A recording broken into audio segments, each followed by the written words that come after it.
जी बच्चों, आज हमारा चैप्टर 15 का लेक्चर नंबर 6 है और आज के लेक्चर में हम एक टॉपिक पढ़ेंगे जिसका नाम है सेल्फ इंडक्शन।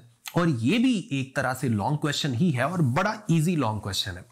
आपको याद होगा लास्ट लेक्चर में हमने म्यूचुअल इंडक्शन पढ़ा था जिसमें हमारे पास दो कॉइल्स थी, एक प्राइमरी और एक सेकेंडरी कॉइल। प्राइमरी कॉइल के साथ आपको रियोस्टेट लगा नजर आ रहा है, बैटरी नजर आ रही है और एक स्विच नजर आ रहा है। लेकिन सेकेंडरी कॉइल के साथ सिर्फ हमारे पास एक गल्वानोमीटर था जो हमने लगाया हुआ था। आज हमने सिर्फ प्राइमरी कॉइल को ही डिस्कस करना है, सेकेंडरी कॉइल को हम निकाल देते हैं। सिर्फ हमारे पास एक सिंगल कॉइल रह गई जिसके साथ बैटरी लगी हुई है, स्विच लगा है और रियोस्टेट लगा है। अब आप जरा गौर से कन्वेंशनल करंट की डायरेक्शन देखें बैटरी का पॉजिटिव मेरी तरफ है और नेगेटिव उस तरफ है। कन्वेंशनल करंट की डायरेक्शन क्या बनेगी? देखें, पॉजिटिव से चला इस तरह से नेगेटिव की तरफ। तो राइट हैंड ग्रिप रूल के मुताबिक जरा गौर कीजिए, राइट हैंड की फिंगर्स करंट की डायरेक्शन में अगर मैं रखूं तो राइट हैंड का जो थंब है ये मुझे नॉर्थ पोल के बारे में बता रहा है, यानी नॉर्थ पोल मेरी तरफ बनेगा और साउथ पोल दूसरी तरफ बना हुआ आपको नजर आ रहा है। और मैग्नेटिक फील्ड लाइंस की जो डायरेक्शन है वो क्या होगी? नॉर्थ से साउथ की तरफ, इसी तरह नीचे से भी नॉर्थ से साउथ की तरफ। अब जरा गौर से मेरी बातें आपने सुननी है। लास्ट लेक्चर में तो हमने ये कहा था कि प्राइमरी कॉइल की जो मैग्नेटिक फील्ड है वो सेकेंडरी कॉइल के अंदर से गुजर रही है। तो क्या प्राइमरी कॉइल यानी यही वाली सिंगल कॉइल जो है इसकी मैग्नेटिक फील्ड अपने अंदर से नहीं गुजर रही है। इसका मतलब है इसके अपने अंदर से भी कोई ना कोई मैग्नेटिक फ्लक्स की वैल्यू तो है। और अगर मैं रियोस्टेट की रेजिस्टेंस को चेंज करूं, फर्ज कर ले मैं रियोस्टेट की रेजिस्टेंस बढ़ा देता हूं, तो रिजल्टेंट करंट कम हो जाएगा जो इस वक्त आपको एंटी क्लॉकवाइज डायरेक्शन में फ्लो करता नजर आ रहा है। और करंट के कम होने से ये वाली मैग्नेटिक फील्ड भी कम हो गई। आप गौर करें, मैग्नेटिक फील्ड का रीजन कम हो गया। इसी तरह अगर मैं रेजिस्टेंस को कम कर दूं तो रिजल्टेंट करंट बढ़ जाएगा, जिसकी वजह से ये मैग्नेटिक फील्ड भी बढ़ गई है। यानी हम कह सकते हैं कि इस कॉइल के अंदर अगर मैं करंट को चेंज कर रहा हूं तो रिजल्टेंटली मैग्नेटिक फील्ड भी चेंज हो रही है और मैग्नेटिक फील्ड के चेंज होने से मैग्नेटिक फ्लक्स भी चेंज होगा। यानी Faraday's law of electromagnetic induction के मुताबिक इस कॉइल के अपने अंदर भी एक इंड्यूस्ड ईएमएफ पैदा हो जाएगा। अब अगर मैं लेंजेस लॉ के मुताबिक सोचूं तो जो इंड्यूस्ड ईएमएफ पैदा होगा वो अपने कॉज को अपोज करेगा, यानी वो सप्लाइड ईएमएफ को अपोज करेगा। यानी मैं कह सकता हूं कि इस सिंगल कॉइल के अंदर जो इंड्यूस्ड ईएमएफ पैदा हो गया है ये बैक ईएमएफ है, क्योंकि ये सप्लाइड ईएमएफ के इफेक्ट को अपोज कर रहा है। यही हमारा आज का टॉपिक है जिसका नाम मैंने आपको बताया सेल्फ इंडक्शन। यानी अगर मैं इस कॉइल के अंदर करंट चेंज करूं तो इसके अपने अंदर ही एक उल्टी डायरेक्शन में ईएमएफ इंड्यूस हो जाता है। That EMF is called self induced EMF या back EMF, and this phenomena is called self induction. So self induction is the phenomena in which changing current in a coil induces an EMF in the same coil. ये आपके पास self induction की definition आ गई। अब जैसे last lecture में हमने डेरिवेशन की थी और सेकेंडरी कॉइल के अंदर इंड्यूस्ड ईएमएफ का फॉर्मूला बनाया था, आज हमने इसी कॉइल के अपने अंदर जो इंड्यूस्ड ईएमएफ पैदा हो रही है उसका भी फॉर्मूला सेम मेथड से बनाना है। सबसे पहले तो मुझे यह बताएं, अगर मैं Faraday's law of electromagnetic induction के मुताबिक बात करूं तो मैं कह सकता हूं कि इस कॉइल के अंदर जो इंड्यूस्ड ईएमएफ है that is equal to minus n times the rate of change of magnetic flux through the coil। अच्छा, इसमें जो इंड्यूस्ड ईएमएफ है इसे E के साथ नीचे छोटा सा L लिख के जाहिर करते हैं। सेल्फ इंड्यूस्ड ईएमएफ को EL से जाहिर करते हैं। और राइट हैंड साइड पे आपको delta phi divided by delta T नजर आ रहा है और साथ N नजर आ रहा है।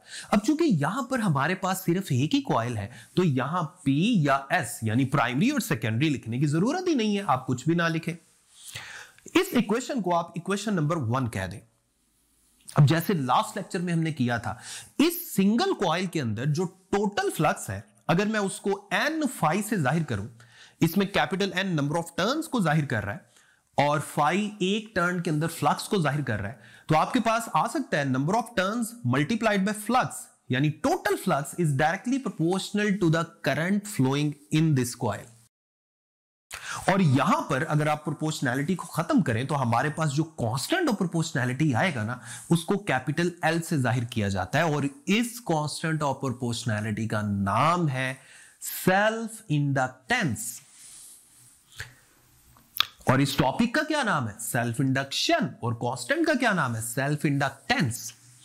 यहां से आप सेल्फ इंडक्टेंस कैपिटल एल का फॉर्मूला बना सकते हैं N phi divided by capital I, और हम कह सकते हैं कि इस कॉइल की जो सेल्फ इंडक्टेंस की वैल्यू है ये किस किस चीज पे डिपेंड कर रही है। एक तो ये डिपेंड कर रही है नंबर ऑफ टर्न्स पे, दूसरा ये फ्लक्स पे डिपेंड कर रही है, और हम ये भी कह सकते हैं कि ये करंट पे डिपेंड कर रही है, जो करंट इस कॉइल के अंदर हम फ्लो करवा रहे हैं। अब हम अगेन जैसे लास्ट लेक्चर में हमने किया, आज भी हम वैसे ही करने लगे। वो जो ऊपर आपको इक्वेशन नंबर 1 नजर आ रही है, EL is equal to minus n delta phi over delta t, इसमें चूंकि n नंबर ऑफ टर्न्स यहां भी कांस्टेंट है तो आप इसे डेल्टा के बाद लिख लें, डेल्टा के बाद आ जाएगा n phi। अब जो नीचे इक्वेशन हमने बनाई थी n phi is equal to li, n phi की जगह li पुट कर दें, आपके पास बन जाएगा EL is equal to minus delta li divided by delta t। अब ये L यानी इंडक्टेंस, सेल्फ इंडक्टेंस, ये भी कांस्टेंट है, इसे मैं डेल्टा से पीछे लिख लेता हूं। और आप गौर करें, अगर L चूंकि कांस्टेंट है, अगर हम इसको ना लिखें तो हम कह सकते हैं इंड्यूस्ड ईएमएफ या सेल्फ इंड्यूस्ड ईएमएफ या back EMF is directly proportional to minus delta I divided by delta T. Again वैसा ही रिजल्ट, यानी इस कॉइल के अंदर जो इंड्यूस्ड ईएमएफ है it is directly proportional to rate of change of current in this coil. और negative sign हमें क्या शो कर रहा है? वही लेंजेस लॉ के मुताबिक कि यहां भी जो इंड्यूस्ड ईएमएफ है ये अपने पैदा करने वाले कॉज को अपोज करेगी। अब जरा मेरी बात गौर से सुननी है आपने। अगर मैं सप्लाइड करंट को बढ़ाता हूं, जो इस वक्त एंटी क्लॉकवाइज डायरेक्शन में आपको फ्लो करता नजर आ रहा है इस कॉइल के अंदर, यानी रियोस्टेट की रेजिस्टेंस को अगर मैं कम करूं तो सप्लाइड करंट बढ़ेगा। अब कॉज क्या है कि सप्लाइड करंट बढ़ रहा है, तो मुझे यह बताएं इंड्यूस्ड करंट किस डायरेक्शन में पैदा होगा। जाहिर बात है इंड्यूस्ड करंट तो अपने पैदा करने वाले कॉज को अपोज करेगा।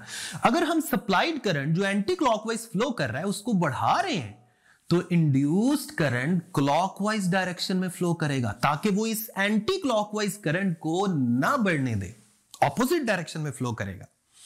इसका मतलब है जब भी सप्लाइड करंट हम बढ़ाएंगे तो इंड्यूस्ड करंट सप्लाइड करंट के ऑपोजिट डायरेक्शन में फ्लो करेगा।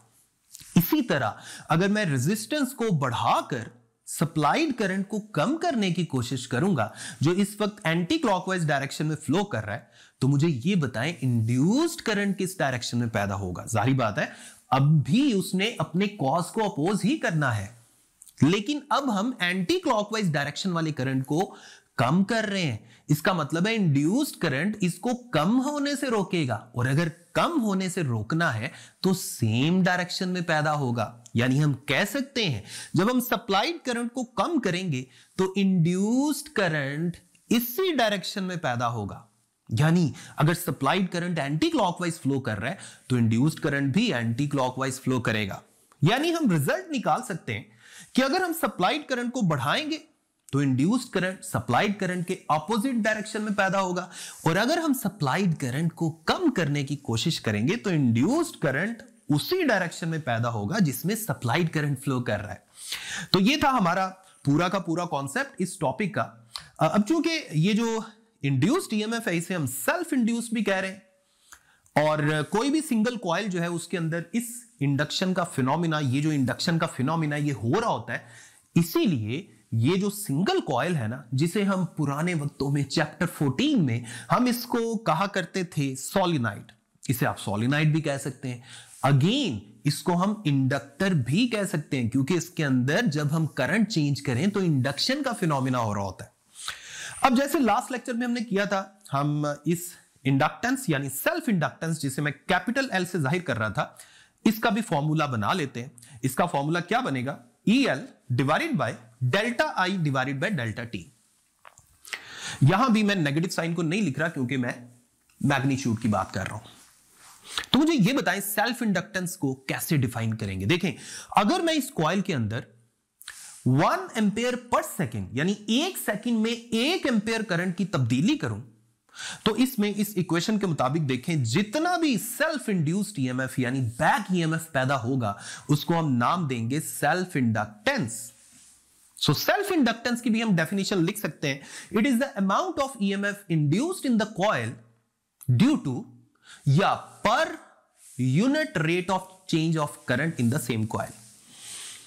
यानी 1 ampere per second current change करने से जितनी भी ईएमएफ इंड्यूस होगी उसे हम बोलेंगे सेल्फ इंडक्टेंस। जैसे लास्ट लेक्चर में मैंने आपको बताया म्यूचुअल इंडक्टेंस का ऐसा यूनिट होता है हेनरी, अगेन सेल्फ इंडक्टेंस का भी सेम यूनिट है और उसको भी सेम तरीके से आप डिस्क्राइब कर सकते हैं। यानी इसका भी ऐसा यूनिट हेनरी आ गया। हेनरी को आप कैसे लिखेंगे? अगर मैं सेल्फ इंडक्टेंस एल का ये वाला फॉर्मूला देखूं तो देखें नीचे आ गया डेल्टा आई ओवर डेल्टा टी की जगह आपने लिख दिया 1 एम्पेयर पर सेकेंड, और अगर ऊपर इंड्यूस्ड ईएमएफ की जगह भी 1 वोल्ट लिख दें तो हम कह सकते हैं कि self inductance of this coil is 1 Henry. So 1 Henry is the self inductance when by changing a current of 1 ampere per second induces an EMF of 1 volt in the same coil। तो ये था बच्चों आज का एक छोटा सा lecture. अपना ख्याल रखें, अगले लेक्चर तक अपनी दुआ में याद रखें।